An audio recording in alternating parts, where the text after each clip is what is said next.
नमस्कार, आप देख रहे हैं नई आवाज न्यूज चैनल। मैं हूं आपके साथ अंशु शर्मा। खबरों का रुख करते हैं।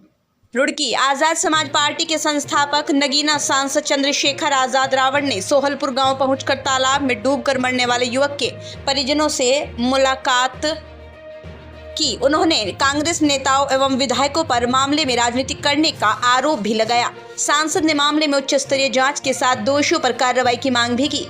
चंद्रशेखर रावण ने चेतावनी दी, 5 अक्टूबर को हरिद्वार जिला मुख्यालय पर अनिश्चितकालीन धरना प्रदर्शन शुरू कर दिया जाएगा। गौरतलब है, बीती 25 अगस्त को सोहलपुर गाड़ा निवासी वसीम की माधोपुर स्थित तालाब में डूबने से मौत हो गई थी। परिजनों ने पुलिस पर हत्या का आरोप लगाया था। वहीं पुलिस के अनुसार युवक गोकशी का आरोपी था। पुलिस से बचने के लिए तालाब में कूद गया था, जहां डूबने से मौत हो गई थी। मामले को लेकर कांग्रेस के वरिष्ठ नेता विधायक धरना प्रदर्शन कर चुके हैं और इसके साथ ही भीमामी आजाद समाज पार्टी ने भी विरोध जुलूस निकालकर मामले में सीबीआई जांच की मांग की थी।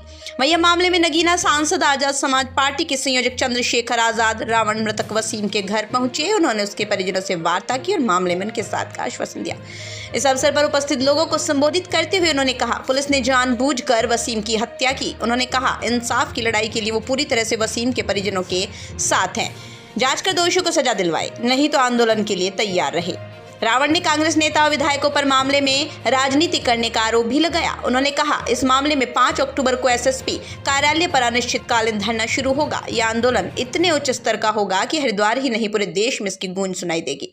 कानपुर विधायक उमेश कुमार ने भी इस आंदोलन में उनके साथ देने की बात कही। उमेश ने कहा, सच सामने आना चाहिए। आरिफ नियाजी की रिपोर्ट। मैंने उनके दुख तकलीफ को सुना। मैं आपको विश्वास दिला कहता हूं, मैं पुलिस के खिलाफ नहीं हूं, लेकिन मेरा ये मानना है कि गलती किसी से भी हो सकती है। मनुष्य में भावनाएं होती हैं, संवेदनाएं होती हैं। कभी कभी आक्रोश, संवेदना, भावनाओं के में बह के गलतियां हो जाती, लेकिन अगर वो गलतियां अपराध का रूप ले लें तो ये खतरनाक हो जाती है। मैंने उत्तराखंड में ही, मैं उत्तराखंड का रहने वाला हूं, मेरा गांव है यहाँ। 2009 में कॉलेज टाइम में रणवीर इनकाउंटर देखा था। पुलिस ने कहा हमने कोई गलत काम नहीं किया, ये आरोपी था, अपराधी था, ये कर रहा था, ये वो कर रहा था। लेकिन बाद में उस घटना की सीबीआई जांच हुई और दूध का दूध पानी का पानी हुआ। 17 पुलिसकर्मियों पे कार्रवाई और आजीवन सजा हुई। मेरा ये मानना है, हमने पुलिस का बयान भी सुना, हमने पीड़ित परिवार को भी सुना। इस घटना की सीबीआई जांच होनी चाहिए। सीबीआई जांच होगी तो दूध का दूध पानी का पानी हो जाएगा। अगर कोई निर्दोष है, हम नहीं चाहते कार्रवाई हो। अगर कोई दोषी है, क्योंकि अगर जो आपने आज बयान दिए पुलिस के लोगों ने, उस बच्चे पे जो आज इस दुनिया में नहीं, एक बहुत बड़ा इल्जाम आपने लगाया है।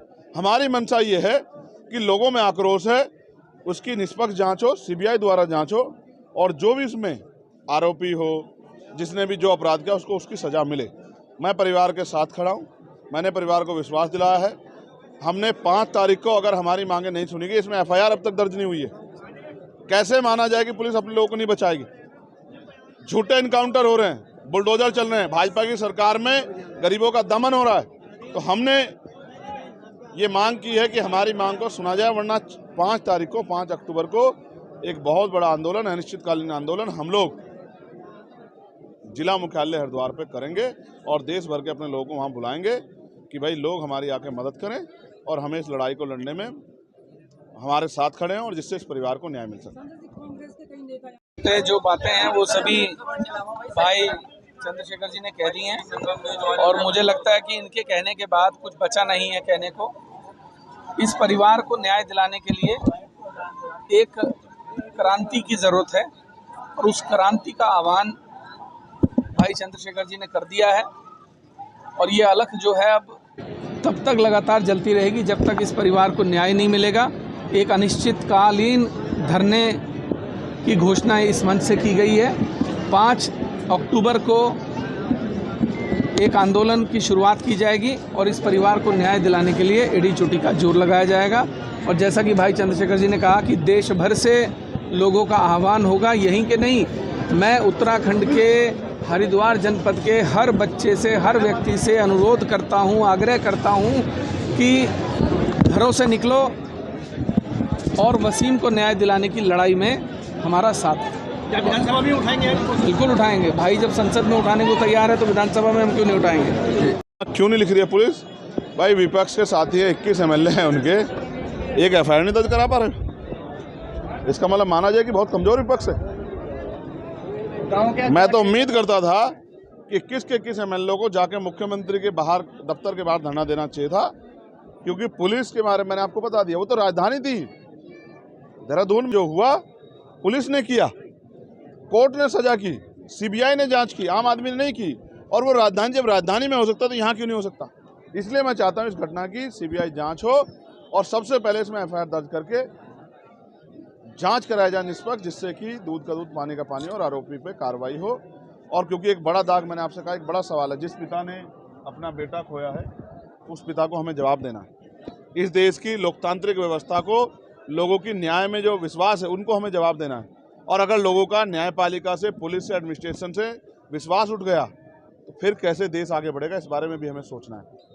ये हम सबकी जिम्मेदारी। इस मामले को लोकसभा विधानसभा में उठाया जाएगा। मैंने वचन दिया है कि पार्लियामेंट में मैं।